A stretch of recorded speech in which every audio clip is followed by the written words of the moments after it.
ప్రస్తుతం నేను 12వ వార్డులో ఉన్నా. 12వ వార్డులో కాంగ్రెస్ ప్రచారం చాలా హుషారుగా సాగుతుంది. చూస్తున్నారు కదా, కాంగ్రెస్ నాయకులందరూ ఇక్కడ 12వ వార్డు ప్రజల్ని వాళ్ళందరూ కలుస్తున్నారు. 12వ వార్డులో కాంగ్రెస్ తరఫున కళ్యాణ్కర్ దిలీప్ పోటీ చేస్తా ఉన్నారు. అదేవిధంగా ఇబ్రహీం కూడా ఆ, వార్డు ప్రజల్ని కలుస్తూ తమకు ఓటేయాలని అభ్యర్థిస్తున్నారు. ఇప్పుడు ప్రస్తుతం దిలీప్ మనతో ఉన్నారు. దిలీప్ కూడా చూస్తా ఉన్నాం. దిలీప్ కూడా ఓటర్లను అభ్యర్థిస్తా ఉన్నారు. దిలీప్ గారు, ముందుగా మీకు కంగ్రాచులేషన్స్. ఎట్లా సాగుతుంది మీ ప్రచారం? ప్రచారం అయితే ప్రజల నుంచి చాలా మంచి మద్దతు ఉంది.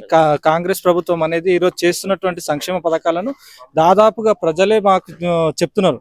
ఏదైతే ఇందిరమ్మ ఇండ్లే కానీ, అదేవిధంగా డబుల్ బెడ్రూమ్లే కానీ, అదేవిధంగా రేషన్ కార్డులే కానీ, ఉచిత కరెంటు, మహిళలకు ఉచిత ప్రయాణం, బస్సులో ప్రయాణం కానీ, ఇలా ఏది చూసుకున్నా కానీ ప్రజల లోపల చాలా సానుకూలమైన వాతావరణం ఉంది. ఈరోజు షాద్నగర్ పట్టణంలో ఎక్కడ చూసుకున్నట్టున్నా కానీ రోడ్ల పరిస్థితి చూడండి, మంచిగా. అంటే శంకరన్న గారు ఎమ్మెల్యేగా గెలిచిన తర్వాత దాదాపు 86 కోట్ల రూపాయలతోటి ఈరోజు షాద్నగర్ మున్సిపాలిటీని అభివృద్ధి చేయడం జరుగుతుంది. కాబట్టి ప్రజలు చాలా సానుకూలంగా ఉన్నారు. కాంగ్రెస్కి ఓటేయడానికి చాలా సిద్ధంగా ఉన్నారు.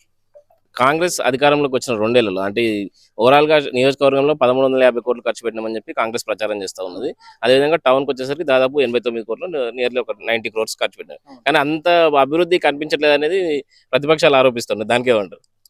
ప్రతిపక్షం అనేది ఏది చేసినా కానీ ఆరోపించడానికి ఉంటుంది. కానీ ఒక్కసారి కళ్ళతోటి చూడండి. ఈ రోజు మనం చూసుకున్నట్టయితే అభివృద్ధి పథకాల విషయంలో కానీ, సంక్షేమ పథకాలే కానీ, అదేవిధంగా రోడ్లు షాద్నగర్లో మీరు ఏ వార్డుకు పోయినా కానీ కనీసంలో ఒక్కో వార్డుకు 5 కోట్ల రూపాయలు, కొన్ని వార్డులకు 1 కోటి రూపాయలకు తక్కువ అయితే ఎక్కడ ఇవ్వలేదు. ప్రతి వార్డు లోపల ఈరోజు 89 కోట్ల రూపాయలతో, అంటే గతంలో చూసుకున్నట్టయితే వాళ్ళు మొత్తం కూడా షాద్నగర్కి ఏమి ఇచ్చారో తెలియదు కానీ 89 కోట్ల రూపాయలు ఒకే దఫాలో ఇవ్వడం జరిగింది. రాబోయే రోజుల్లో కూడా ఇంకో 100 కోట్లు ఇవ్వడానికి కూడా సిద్ధంగా ఉన్నారు ఎమ్మెల్యే గారు. మీరు ఈ ప్రతిపక్షాల మాటలు ఎందుకంటే వాళ్ళు ఓట్ల కోసమే తప్పితే ఎటువంటి అభివృద్ధి చేయలేదు. ఈ రోజు పేదల మొహంలో చిరునవ్వు వస్తుందంటే ఖచ్చితంగా అది కాంగ్రెస్ ప్రభుత్వం తోటి సాధ్యం. ఎందుకంటే సన్నబియ్యం పథకం చూసుకున్నట్టయితే ఈ రోజు ఈ కాంగ్రెస్ ప్రభుత్వం వచ్చినాక సన్నబియ్యం పథకం పెట్టిరు, అదేవిధంగా మహిళలకు ఉచిత బస్సు ప్రయాణం పెట్టిరు, అదేవిధంగా ఇందిరమ్మ ఇండ్లే పెట్టిరు, అదేవిధంగా డబుల్ బెడ్రూమ్ పెట్టిరు, ఉచిత కరెంటు, ఈ విధంగా గృహజ్యోతి పథకం కింద ఏదైతే గ్యాస్ సబ్సిడీ ఉంది, ఇన్ని రకాల పథకాలు ఏ గవర్నమెంట్ లో కాలేదు. ఈ గవర్నమెంట్ అనేది ఖచ్చితంగా పేదల ప్రభుత్వం, పేదల కోసమే పోరాటం చేస్తుంది. ఇప్పుడు ఈ వార్డులో మీరు ఉద్యమకారుడిగా ఉన్నారు. అదేవిధంగా మీకు ప్రత్యర్థిగా పోటీ చేస్తున్నటువంటి నటరాజన్ ఉద్యమకారుడు. ఎట్లా ఉంటుంది ఉద్యమకారుల మధ్య పోటీ? ఉద్యమకారులు అంటే నేను తొలి దశ నుంచి, అంటే మలి దశ ఉద్యమంలో 2009 నుంచే పార్టిసిపేట్ చేయడం జరిగింది. వాళ్ళు కొంత సమయం తర్వాత రావడం జరిగింది. మేము లాఠీ దెబ్బలు తిన్నాము, అన్ని తిన్నాము, అన్ని రకాల విద్యార్థి ఉద్యమాలలో చేసినాము. ఆయన కూడా ఉద్యమకారుడే ఉండొచ్చు, కాదంటలేం. కానీ మాకు మాత్రము మేము చేసినప్పటి నుంచి మా జీవితాన్ని కోల్పోయి ఈరోజు ఉద్యమంలోకి వచ్చినాం. వాళ్ళు ముందటి నుంచి రాజకీయాల్లో ఉన్నారు, తర్వాత ఉద్యమాలకు రావడం జరిగింది. కానీ మేము రావడమే ఉద్యమ ప్రస్థానం నుంచే మా ప్రస్థానం మొదలైంది. ఉద్యమం నుంచే మా ప్రస్థానం మొదలైంది. కాబట్టి ఖచ్చితంగా ఈ పోరాటం అనేది ఏ సమస్య ఉన్నా సాధించడానికి ఉద్యమ స్ఫూర్తితోటి ముందలుకోతాం. అంటే ఈ వార్డులో ఏ సమస్యలు ఉన్నా కానీ, ఈ ప్రజలకు ఏ సమస్యలు ఉన్నా కానీ దానికోసం ఎంతవరకైనా పోరాటం చేస్తాం. వాళ్ళకు న్యాయం జరిగే విధంగా వాళ్ళకి సేవ చేయడానికి ఎనీ టైం నేను సిద్ధంగా ఉంటానని తెలియజేస్తున్నాను. ఈ 2 ఏళ్లలో ఈ వార్డులో మీరు పోటీ చేస్తున్న వార్డులో ఏం జరిగిన అభివృద్ధి కార్యక్రమాలు ఏంది? 2 ఏళ్లలో చూసుకుంటే మనకు 20 ఇందిరమ్మ ఇండ్లు ఇవ్వడం జరిగింది. అంటే దాదాపుగా 1 కోటి రూపాయలు వాళ్ళకు.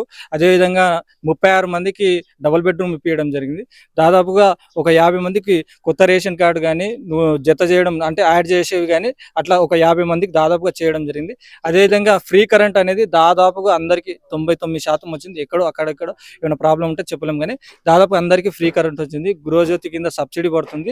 ఎన్ని రకాల పథకాలు ఉన్నాయి. ఎన్ని రకాల పథకాలు ఉండగా ఇంకా మనం రాబోయే రోజుల్లో కూడా మహిళలకు పెద్దపీట వేసి ఈ వార్డులో కూడా మేము ఏ సమస్య ఉన్నా కానీ అప్పటికప్పుడు, అంటే మా దగ్గరికి, ప్రజల దగ్గరికి మేము పోతున్నాం, వాళ్ళు మా దగ్గరికి వచ్చే విధంగా కాదు.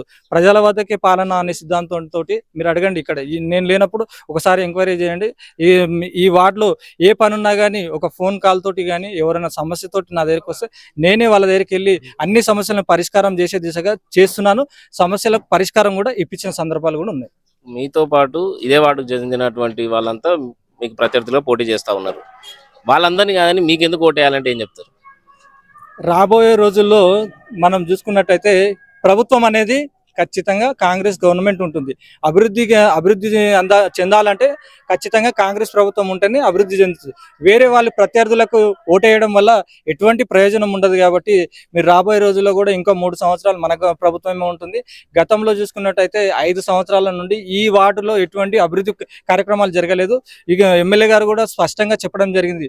నెక్స్ట్ రాబోయే బడ్జెట్ లోపల ఖచ్చితంగా 80 కోట్ల మున్సిపాలిటీ ఫండ్ ఉంది. దాంట్లో ప్రతి వార్డుకి ఇంత కేటాయించడం జరిగింది. నాకు తెలిసి దాదాపుగా 1 కోటి నుంచి 2 కోట్ల రూపాయలు ఇవ్వడానికి కూడా వారు సిద్ధంగా ఉన్నారు. కాబట్టి ఈ వార్డు ప్రజల యొక్క అదృష్టంగా భావించాలి మనం. ఎందుకంటే ఈ గత 5 సంవత్సరాల నుంచి ఒక 50 లక్షలు వచ్చిందో రాలేదో తెలియదు, కానీ ఒకటేసారి 2 కోట్లు 3 కోట్ల రూపాయలు ఎంత మీరు ఫండ్ ఎంత అని అడగండి. అభివృద్ధి మాత్రమే మాకు కావాలి. మీరు వేరే పార్టీలు కానీ దాంతో చూడటం లేదు. ఎమ్మెల్యే గారు ఖచ్చితంగా ఫండ్ ఇవ్వడానికి సిద్ధంగా ఉన్నారు. కాబట్టి రాబోయే రోజుల్లో ప్రతి ఒక్కరి సమస్యను తీర్చి రోడ్లు కానీ ఇప్పటికే రోడ్లు శాంక్షన్ చేయడం జరిగింది. ఎలక్షన్ కోడ్ ఉండడం వల్ల దానికి కొంత అది చేయడం, కానీ రాబోయే రోజుల్లో ప్రతి రోడ్డు ప్రతి గల్లీలో రోడ్ వేసి, అదేవిధంగా డ్రైనేజ్ సమస్యలే కానీ ఇంకేమైనా సమస్యలు ఉన్నా కానీ తీర్చడానికి ఖచ్చితంగా కాంగ్రెస్ ప్రభుత్వం ముందుంటుంది.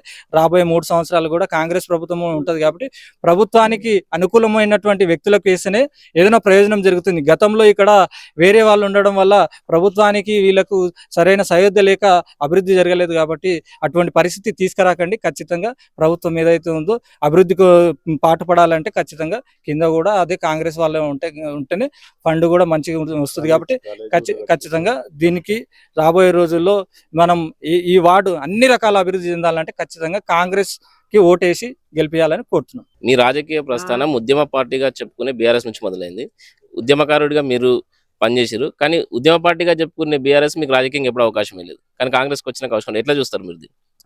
ఖచ్చితంగా నేనేమంటా అంటే ఉద్యమ పార్టీగా ఒక ప్రస్థానం మొదలైంది. ఉద్యమాలు చేసినాం. ఉద్యమాలు ఎందుకోసం చేసినాం? నీళ్లు, నిధులు, నియామకాల గురించి చేసినాం. అది ఒక లక్ష్యంతో పనిచేసినాం. ఆ రోజు ఆ లక్ష్యం అనేది నెరవేరిన తర్వాత వీళ్ళు పూర్తిగా రాజకీయ పార్టీగా మారుతున్నామని ఏదైతే కేసీఆర్ గారు ఆ రోజు చెప్పారో, తర్వాత రాజకీయాలతోటి ఏం చేశారంటే అప్పుడున్నట్టు ఉద్యమకారులను తొక్కేసి వేరే పార్టీల నుంచి వచ్చిన వాళ్ళకు అవకాశాలు ఇచ్చారు తప్పితే ఆ రోజు ఉద్యమాల్లో ఎవరైతే పార్టిసిపేట్ చేసి తమ జీవితాలను త్యాగం చేసారో వాళ్ళకి ఎటువంటి న్యాయం జరగలేదని నేను అనుకుంటున్నా. అందుకే మాకు కూడా వేరే పార్టీలు కూడా గుర్తించి అంటే పిలిచి వాళ్ళు మీకు ఇంత మంచి ఉద్యమాలు చేసారు, ఉద్యమ స్ఫూర్తితోటి పనిచేసిన వాళ్ళకి అన్యాయం జరిగింది, అటువంటి అన్యాయం జరగొద్దు అనే ఉద్దేశంతో వేరే పార్టీలు వాళ్ళు మమ్మల్ని సంప్రదించారు. వాళ్ళ సహకారంతో మేము ఈరోజు గతంలో కూడా కాంగ్రెస్ పార్టీ నాకు ఒక బీఫామ్ ఇవ్వడం జరిగింది. అప్పుడు అంటే ప్రభుత్వం లేకుండే, ఈసారి కూడా నాకు అవకాశం ఇచ్చింది. కాబట్టి కాంగ్రెస్ పార్టీకి వెళ్ళాల నేను రుణపడి ఉంటా. ఈసారి కూడా ఆ గెలుపుతోటి నేను కాంగ్రెస్ పార్టీ యొక్క రుణం తీర్చుకుంటానని కూడా తెలియజేస్తున్నాను. ఇబ్రహీం గారు, మీరు చెప్పండి, ఎట్లా ఉండబోతుంది? మీ ప్రజల నుంచి రెస్పాన్స్ ఎట్లా వస్తుంది? ప్రజల నుంచి చాలా బాగా అనిపిస్తుంది. ఎందుకంటే ప్రజల మధ్యలో పోయినప్పుడు వాళ్ళే ఏమంటున్నారంటే ప్రత్యేకంగా వాళ్ళు ప్రతి ఒక్కరు చెప్పేది దిలీప్ ఉంటే మాకు అందుబాటులో ఉంటాడు, ప్రతి మనిషి కూడా కోరుకునేది మాకు అందుబాటులో ఉండే వ్యక్తి కావాలంటే అతన్ని కాదన్నప్పుడు ఏమైందంటే మళ్ళా 3, 4, 5వ సర్వే చేస్తే కూడా దిలీప్ పేరే అందరు అది చేస్తున్నారు. కాబట్టి వేరే వాళ్ళు కూడా చాలా ప్రయత్నం చేసి లాస్ట్ మూమెంట్లో అర్ధగంట ముందు కూడా చాలా ఇబ్బంది పెట్టారు. కాదు అసలు ఇస్తే అసలు అది కాదని ప్రజలు ఎట్లా ఉన్నారంటే దిలీపే మాకు కావాలన్నది కోరుకున్నారు. ఈరోజు అభివృద్ధి అంటే కాంగ్రెస్ ఎట్లుందంటే ప్రత్యేకంగా కాంగ్రెస్ చేసే పనులు కూడా ఎప్పుడు కాలని పని కూడా ఇప్పుడు మీరు గవర్నమెంట్ హాస్పిటల్ నుంచి కింది వరకు చూస్తే కూడా ఈ రోడ్ అయినా కూడా ఎన్నో రోజుల నుంచి ప్రతి రోడ్డు కూడా వేపిస్తున్నాడు. అంటే దానికి క్వాలిటీ కూడా ఎట్లుందంటే మీరు ఎక్కడైనా పోయి చూడవచ్చు. ఏ కాలనీలో పోయి కూడా ఇప్పుడు మన కిచెన్ కాలనీ కానీ భగీరథ కాలనీ కానీ ఇప్పుడు ఏ కాలనీ పోయినా కూడా కొత్త రోడ్లు వేస్తుంటే ఒక క్వాలిటీ అంటే ఇప్పుడు ఈ రోడ్ చూడండి, మీరు వేసిన 5-6 నెలలకే పోతున్నాయి, కానీ ఆ స్టాండర్డ్ రోడ్స్ మాత్రం కాంగ్రెస్ ప్రభుత్వంలో అవుతున్నాయి. ఇంకోటి ప్రతి మనిషి కోరేది కూడా కాంగ్రెస్ కి ఈరోజు అభివృద్ధి గురించి ఓటేయాలని కోరుతున్నారు. ఇది ఓవరాల్ గా 12వ వార్డులో ఉన్నటువంటి పరిస్థితి. ఖచ్చితంగా దిలీప్ అభివృద్ధి కావాలంటే అభివృద్ధి అధికారంలో ఉన్న పార్టీకే వేయాలని ఆయన అభ్యర్థిస్తా ఉన్నారు. మరి చూద్దాం 13వ తారీఖు రోజు దిలీప్ గెలుస్తారా, మరి ఈ వార్డు ప్రజలు ఎవరికి పట్టం కడతారనేది 13వ తారీఖున తెలిపోతుంది.